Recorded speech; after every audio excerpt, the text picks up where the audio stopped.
Hey everyone, welcome to another edition of Ed Talks. I'm with my friend Dr. Kowalczyk. Lucas, welcome to Ed Talks. Thank you so much for having me, Ed. It's a pleasure to be on. You got the coolest name. If people can see it written out, it's really cool. Tell us about it. Well, it's a very Polish last name and first name. I was born in Warsaw, Poland. I came over when I was three, and I was fortunate enough to grow up speaking Polish, full Polish household. I've had a lot of fun getting to explain the Z at the end of the name, and my whole last name. Actually, the way that you pronounce my first name is actually Lukasz. The L is a whole different character that doesn't exist in English, but I'm not having that conversation every time. Yeah, no, that's pretty cool. Now I know you have kids. So did you get married to a Polish spouse or a different country? Yes, no, my spouse, my lovely wife Ashley, she's American. She kept her name, but my kiddos do have the Kowalczyk name, so we have passed that on to them. So they'll get to have conversations of their own. Yeah, that where I was headed with that is like, have you tried to teach them Polish? Like, do they speak Polish as well? A little bit. Polish is extremely hard. I decided, since my wife doesn't speak Polish, that it's hard enough to parent in English, and then try to parent and teaching them in Polish is hard. It turns out like Polish is like the fifth or sixth hardest language to like learn. So yeah, it was challenging enough. So they speak a little bit. My daughter's doing Duolingo in it actually. Yeah, that's very cool.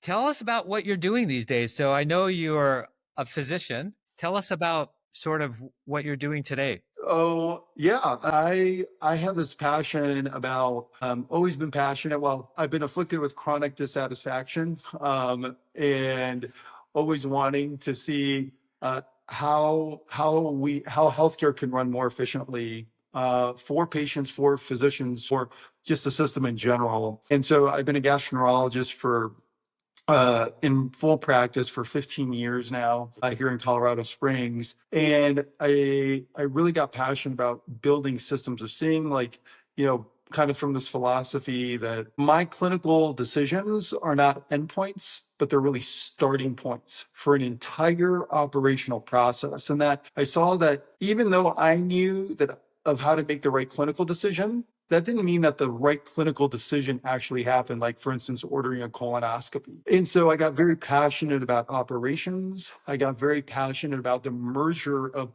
the clinical side of medicine with the operational side of medicine and how those two work together to deliver care. And so, I took it upon myself to build a scheduling automation platform that kind of from end to end serviced that entire clinical operation need from patient to front office scheduler to back office insurance approval to the whole communication with the ASC process and generating pixel perfect instructions for patients.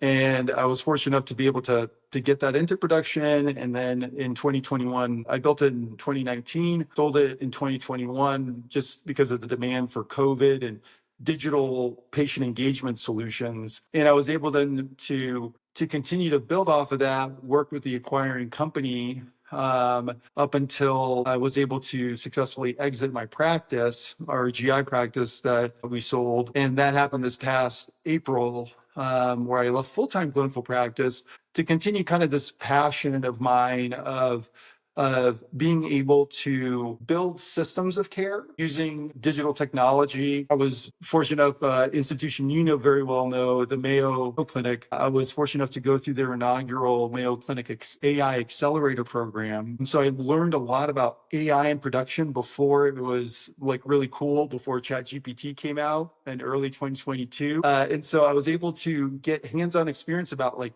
AI in an enterprise context, in like kind of like an ideal scenario. And so I've been really, since that time, merging like my health tech experience and blending it with my AI knowledge to help companies and hospital systems get to market and figure out how to build useful and responsible AI products. Yeah. Yeah. So it's cool. So you went sort of the traditional route. You went to medical school, you graduated GI, you were in a practice for a long time, but you had this technical bent. and then you saw a need, you invented something and it worked. And so that just sharpened your technical skill set, if you will, and then your vision too. And then with AI, you've come up with a lot of creative ideas. And now you're able to take that entire experience and help other organizations. Like you said, whether it's a hospital, and we'll dig a little deeper into that, trying to figure out how to Yep. adopt some AI, or it could be startup companies, right? That are like, hey, I've got this great idea, we got this great technology, and but we need to learn a little bit more about healthcare, and that's where you help as well.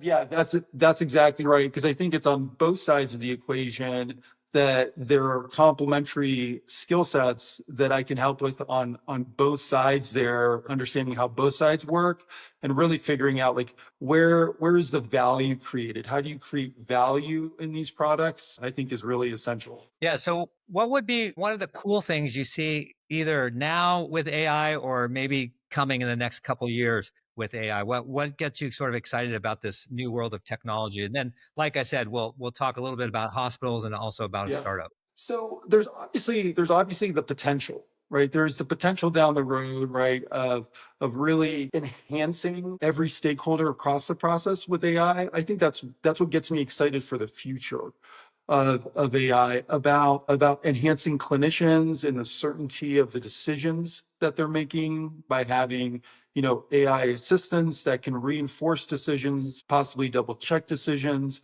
to nurses, making their jobs easier, to even front office staff. I think that where you can make an average worker get up to an elite level with the assistance of AI and the support of AI, right? And just deliver an overall better patient experience. So I'm really excited about that. Immediately, I think what I'm really excited about is concept of voice agents and voice data. To me, that's one of the things that I quickly learned in the scheduling process, is that there's so much data that's lost in voice, and a huge opportunity also to automate with voice agents that patient outreach, that data capture, because schedulers actually don't spend a lot of time scheduling patients. They spend a lot of time cold calling, like empty numbers. Yeah. And the whole goal here is like to get patients in for like screening procedures and all these procedures that have such a high demand. And I think it's a great technology and a great adoption of AI, because you don't need a lot of integration. You don't need integration. It's easily deployable, and it kind of fits in this like this quadrant system that I have about thinking about AI in this like low risk, low technical debt kind of quadrant, kind of that you don't have to integrate a lot. You can just deploy them with a script, and you can kind of get organizations' feet wet and Yeah. get them like comfortable with AI. And so I'm really excited about that, because I think it can really be a great gateway technology and tool into the AI space. Yeah, it is super, super exciting.